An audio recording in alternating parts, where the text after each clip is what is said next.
Bonjour Jacqueline, bonjour Michel. Alors encore à Bulle-et-Borny, il y a un événement important qui se produit. Alors Jacqueline tout d'abord, que se passe-t-il aujourd'hui et toute la semaine et qui organise exactement? C'est l'association PHCB, Patrimoine, Histoire et Culture des Baronnies, qui a produit un livre sur les poilus et la guerre de 14, sur les poilus des baronnies. Et donc maintenant, la suite logique, c'était de faire une exposition pour marquer un petit peu ce centenaire de l'armistice de 14-18. Alors Michel, je m'adresse à vous. Tous les documents que vous avez trouvés, ils sont fort fournis et de qualité. Comment les avez-vous récupérés? Au travers des archives de Buis d'abord. Ensuite, sur Internet, les archives d'autres départements, beaucoup fouillé. Ça vous a demandé beaucoup de travail, Jacqueline? Plusieurs mois. Mais on a quand même la chance maintenant, avec les moyens modernes, on trouve beaucoup de choses. Et puis, beaucoup d'archives militaires aussi tombent dans le domaine public, sont accessibles, puisque 100 ans ont passé. Vous étiez nombreuses à faire cette opération? Je réponds quoi? Oui ou non? Non, pas très nombreuses. On était à peu près 3 ou 4.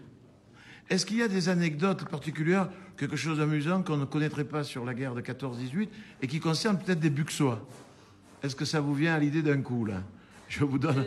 Des anecdotes peut-être, je ne sais pas, mais des souvenirs, des lettres.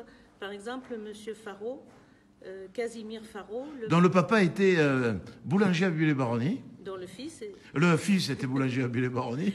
Mais Casimir aussi était déjà boulanger. Ouais. Bon, malheureusement, au bout de 2 ans de guerre, il est mort. Mais il a écrit 194 lettres à sa femme et on les a toutes retrouvées. Il était amoureux ou alors il déprimait, quoi. Les deux. Michel, vous avez un peu des choses à dire, vous aussi, par rapport à cette exposition, des découvertes que vous avez faites? Beaucoup de découvertes par rapport aux Buxois, puisqu'on a retrouvé, avec quelques difficultés pour certains, les 65 poilus qui sont inscrits sur le monument aux morts.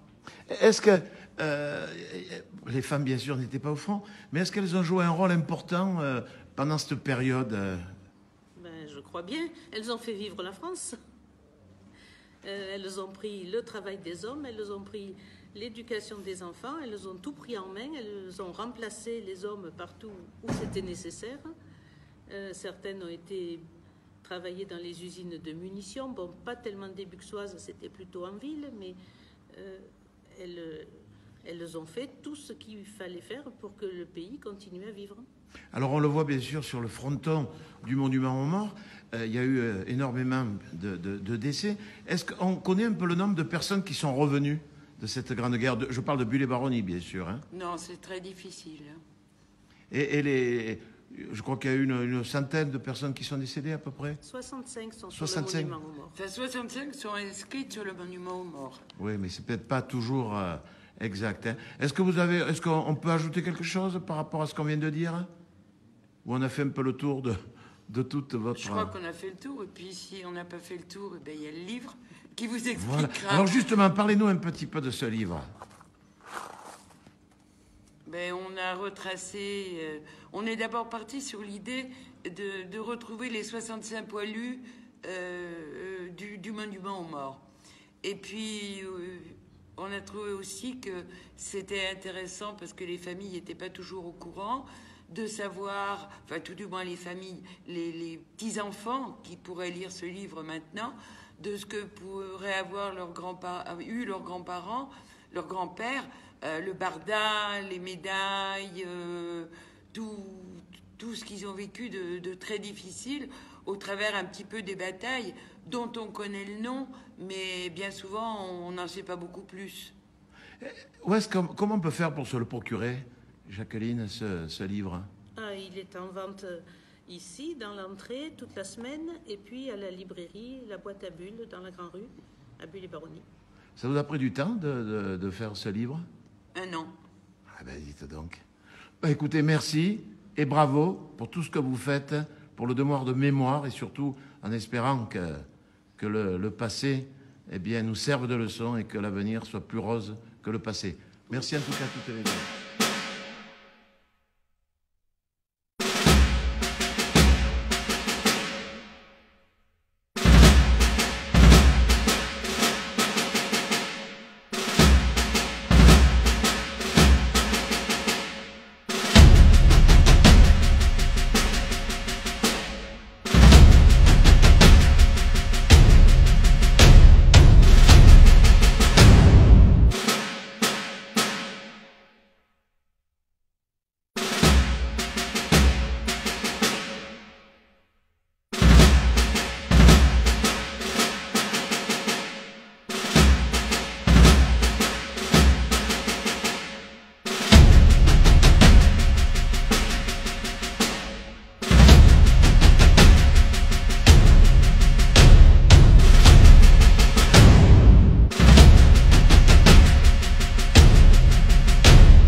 Cette exposition a été surtout réalisée par quelques membres de PHCB qui a récolté des documents et surtout des artisans comme Jacqueline Bert, Michel Dutilleul et tant d'autres. Je ne vais pas tous les citer, mais surtout le conseil d'administration de PHCB. Donc on les remercie en premier lieu. Voilà, je voulais surtout faire ça en livre.